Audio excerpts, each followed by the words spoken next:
They show up when it matters most, even if they struggle with consistency. This is the paradox of an avoidant in love. Most people misinterpret their emotional distance as indifference, when in truth, it's often a deep, seated fear of intimacy rooted in early attachment wounds. The avoidant personality is structured around self-protection.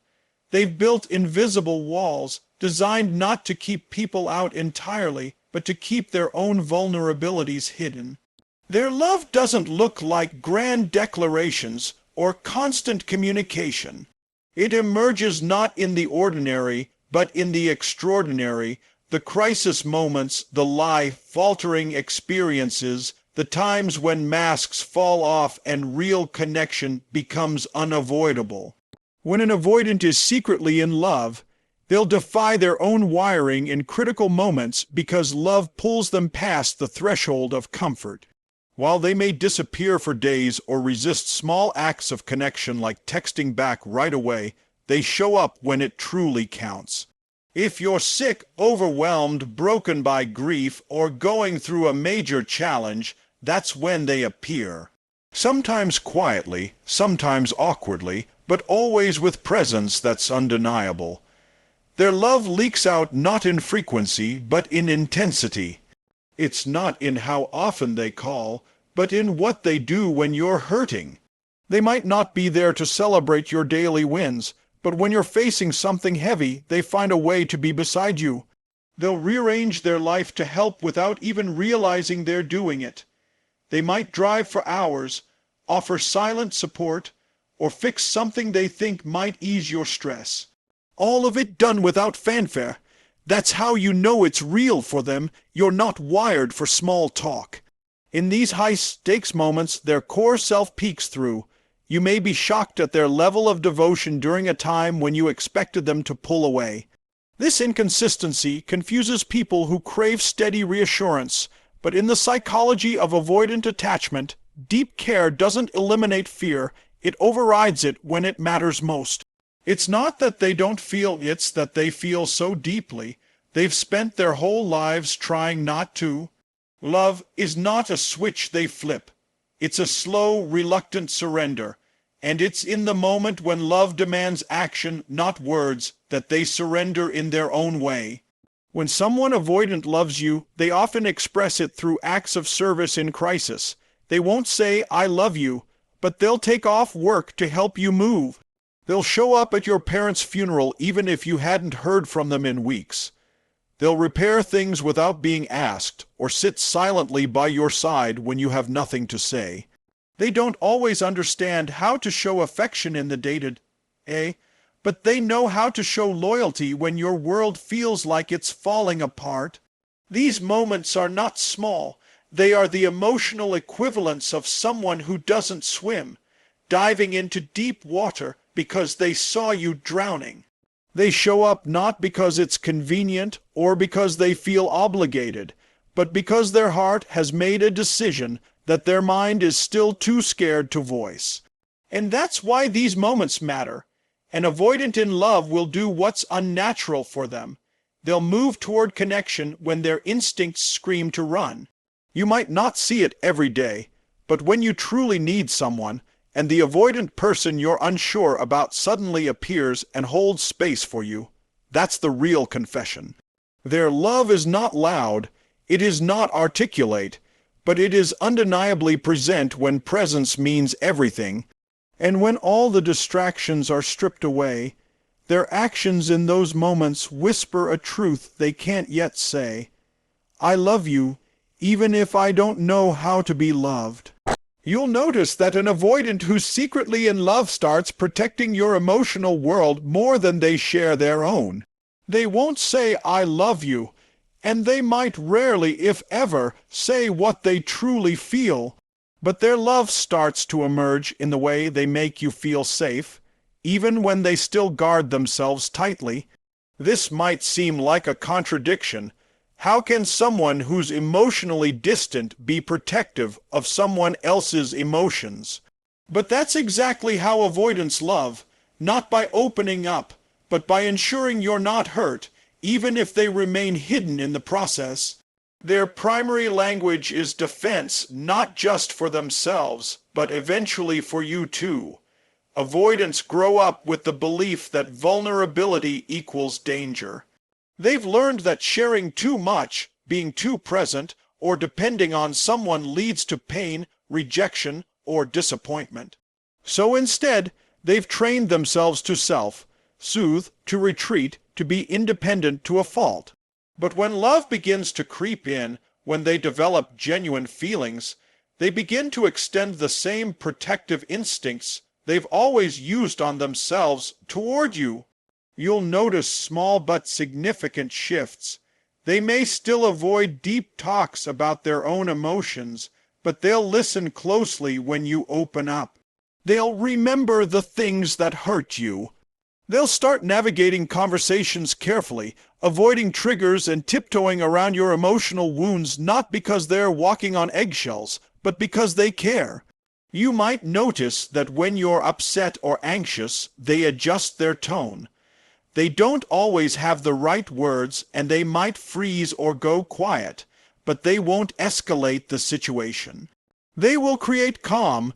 You might see that they start anticipating your needs, not in an overbearing or romanticized way, but in a practical, emotionally intelligent way.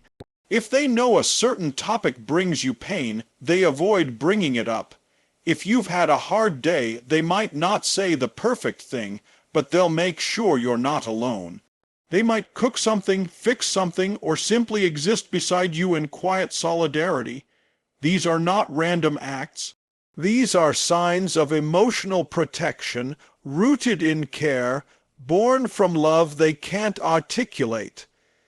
They begin to take emotional responsibility without making it obvious.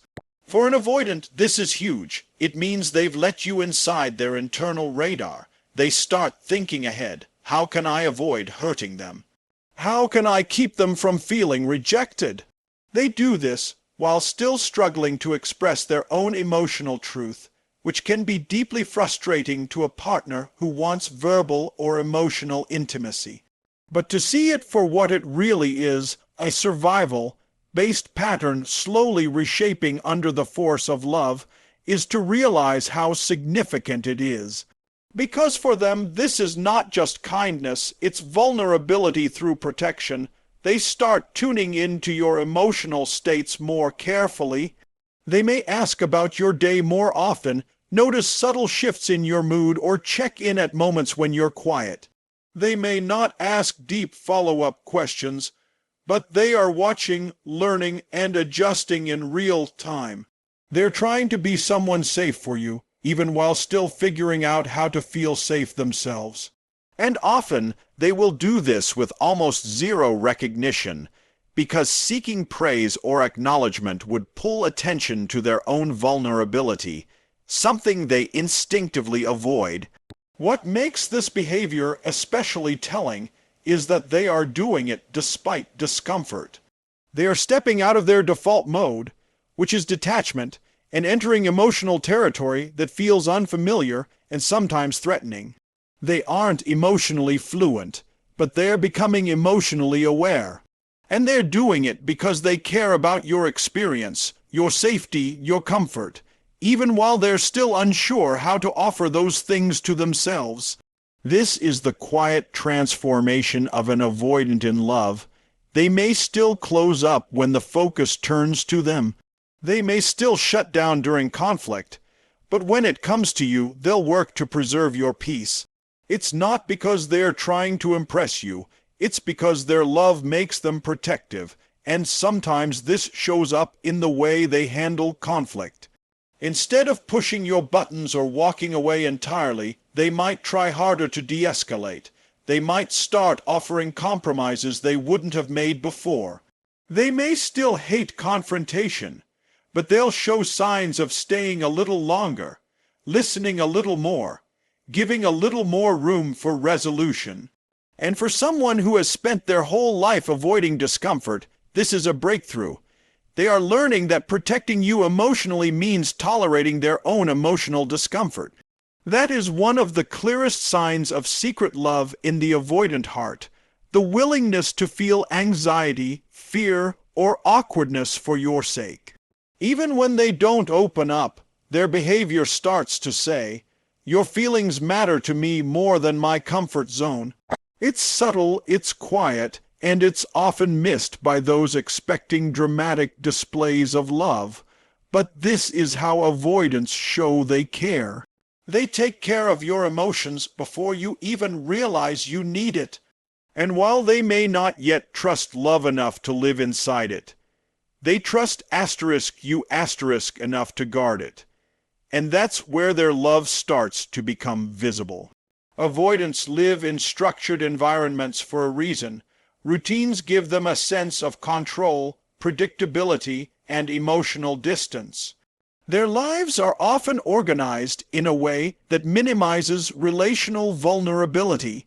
They tend to keep people at arm's length by maintaining a carefully curated daily rhythm that doesn't easily accommodate others.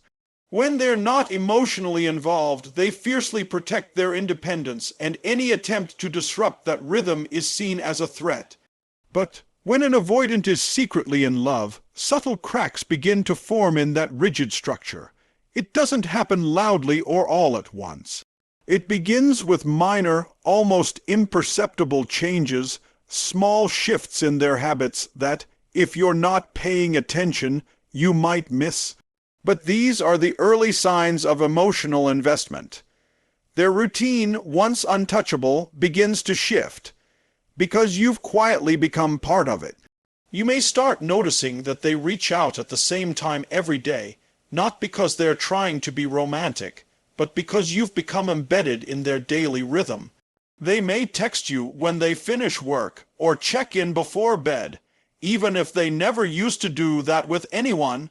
For someone who values solitude and structure, this is a major change. They are beginning to emotionally include you in their private world, and for avoidance, that is a sacred space. They might start arranging their time so that you two naturally overlap, choosing to grocery shop when you're free, planning errands that take them near your location, or even inviting you to accompany them in the mundane parts of their life. These moments are not just convenience, they're integration. They're letting you in, piece by piece, without needing to call attention to it. You may also see them compromise on preferences they once held tightly. Maybe they start watching your favorite show, or going to a restaurant you like more often, or attending a social event they'd normally avoid because they know it's important to you. These acts may seem small, but they reveal something far deeper. The avoidant person is making room for you in the most intimate part of their life, their habits. They are adjusting their comfort zone to include your presence. Not because they feel forced to, but because the idea of you being part of their life is no longer something to avoid. It's something they're beginning to desire, even if they can't yet say that out loud. Often they won't mention these changes. They won't say, "I made time for you," or "I changed my plans so we could be together." In fact, they might downplay it or pretend it's no big deal. But this is exactly what makes it meaningful. They don't perform these shifts for approval or praise. They do it because internally their priorities are changing. They begin to think in terms of us, even before they acknowledge it consciously.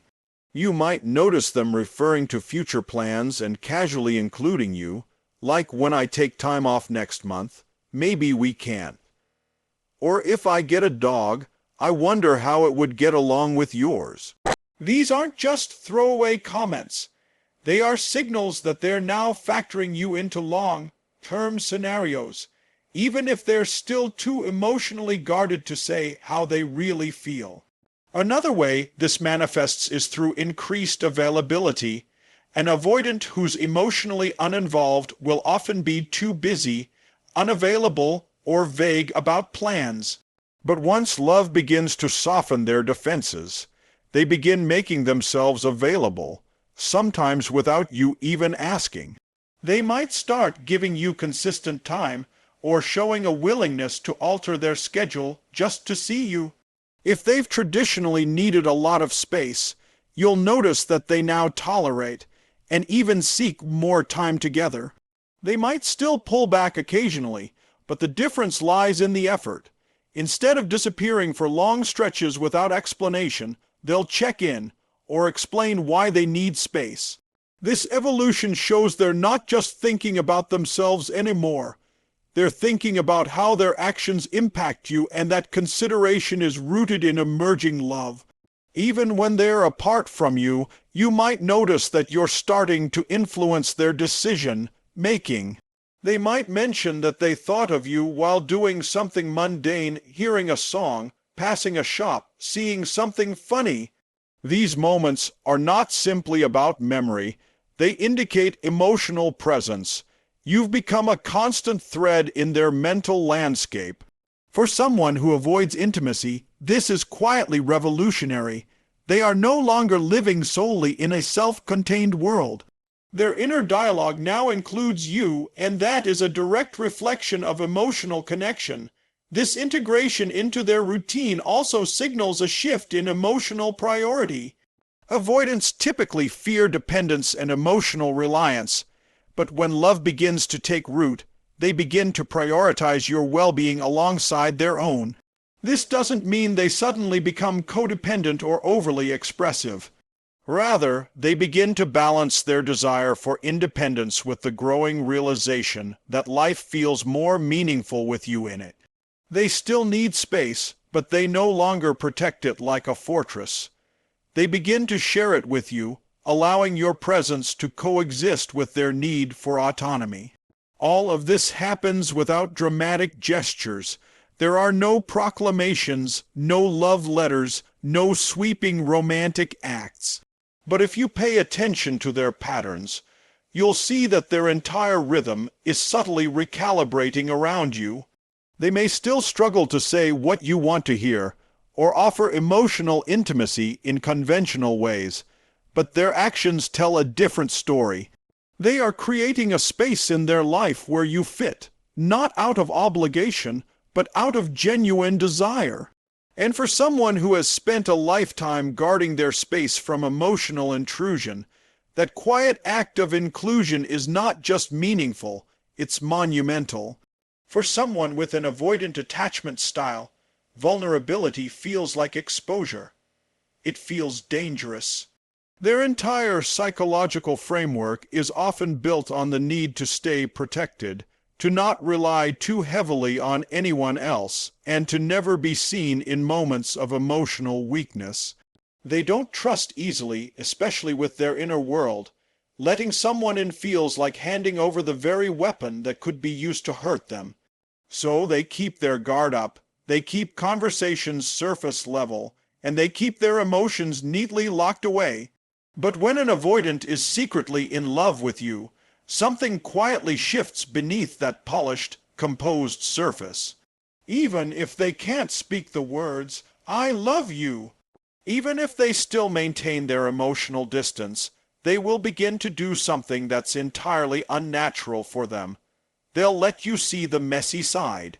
Not often, not all at once, but even for a moment, and when that happens, it's everything. This doesn't look like a breakdown or an emotional overshare. It's rarely dramatic. It might be a slip, a quick story about a childhood wound they've never mentioned before. It might be a moment where they tear up and then look away, quickly regaining composure.